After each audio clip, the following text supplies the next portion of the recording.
Hey there! So today we have another review. This is a beer from Humble Forager, and this is still being brewed out of a talk pot. Yeah, so still being brewed out of a talk pot, which actually just got bought out by Asahi. So a talk pot is a large facility out of Wanakee. I want to say Wanakee, Wisconsin. So large production facility. I think they have 50-barrel brew house, huge fermenters. So bought up by Asahi. Pretty cool. So good for them. I don't know. Who knows? I don't know if it's good for the staff, good for the owners. Who knows? But anyway, this is Coastal Sunrise. This is what is it? Version 6%. I've reviewed some of these beers before, but I don't know which version this is. Anyway, I'll look it up. Coastal Sunrise Pastry Sour Ale. Apricot, orange, cinnamon, cranberry, vanilla beans, plum, brown sugar. I think I'm going to say 2 years ago, this was one of the best beers I've had, and I didn't actually do like a best of the year beers, blah, blah. So we'll see how this one turns out. Obviously, it looks muddy and like like an ugly orange color, like a blood orange color. Yeah, blood orange. No. Maybe not as ruby as that. So like just brown and orange, which is not the most attractive color. The head is quickly dissipating, so not the most attractive here. Let's get the aroma.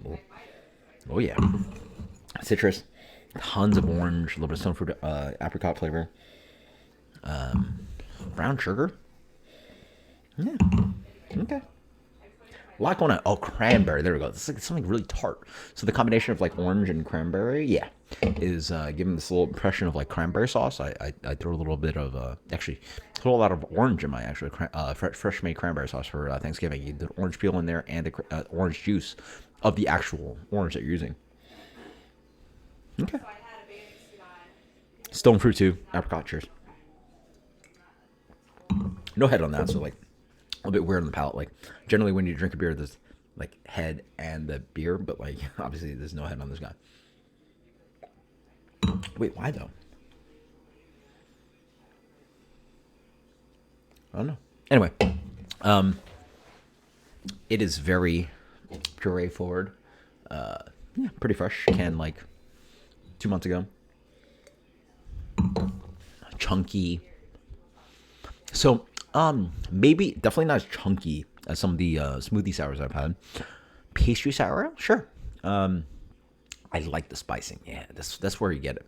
With the vanilla and cinnamon, it offers this really nice kind of like baking spice flavor to help balance. Like sometimes it goes a little too heavy on just straight fruit, and it goes super like fruit punchy or like fruit puree, which this is obviously is. Like it's not. No offense, it's not really much beer, but the spicing's pretty not tight and nice. Like get a little cinnamon to balance out some of that sweetness. And it's hard to figure. I mean, what are you supposed to do when you figure out like where are you supposed to find the apricot, the orange, the cranberry, and the plum? And we'll say I like it for having just nuance of all of that. Like there's no clear, like clearly it's a stone fruit sour. You see it in the color. Yeah, but it has a tart. Like it's not that sweet because the cranberry and plum definitely cut into it, and the orange also cuts into it. So like it's a complexity of like where's the orange, where's the cranberry, where's the apricot, where's the plum. There's the peel in there too, offering acidity. So it's like it's tannic. Like you can't figure out where the fruit ends or fruit starts. Like, which is fun.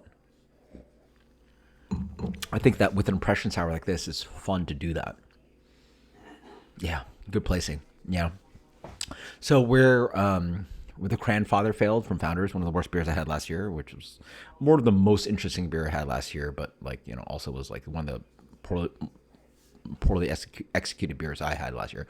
This is well executed. It just finds like where do you find the fruit for each one, and where do you find the cinnamon, and then the acidity is there too. The base beer throws it right, like it's an impression beer, but it also has complexity in the sense that like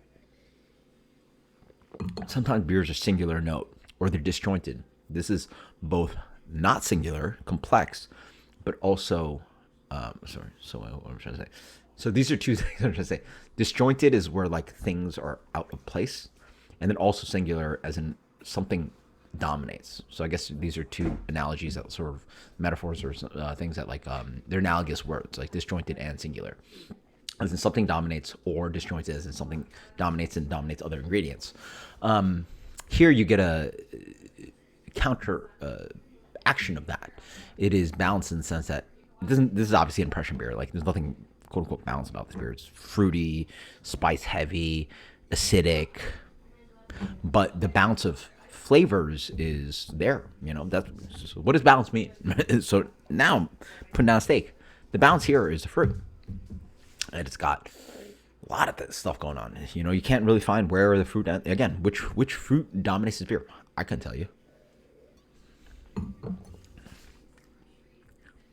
Orange, orange a little heavy, sure, but then all the other fruits are there too. Yeah, it's fun. Yeah, it does drink a little bit like orange juice. Yeah. Okay. So that's the dominant one. But the other fruits are also there, which offers tons of complexity and offers balance to this beer. So, again, a disjointed, I don't think anybody would call this a balanced beer, but on the flavor and the use of ingredients makes it balanced in that sense. And then it's actually really cool. The rind, and I assume also the plum rind, helps this like, the beer's not bitter, but it has this tannic dryness, which makes this beer not that sweet. And yeah, so impression sour for sure. Rating, definitely not the one that like when I reviewed. I think it was a tiki sour that I had 2 years ago. That beer is out of the world, out of this world. This beer gets a solid high impression. Actually, drinks really good. I mean, it's only like 6%. You know, so it's not really that cloying because again, it's dry. Impression is dryness. I'm going to give this a 96 minus.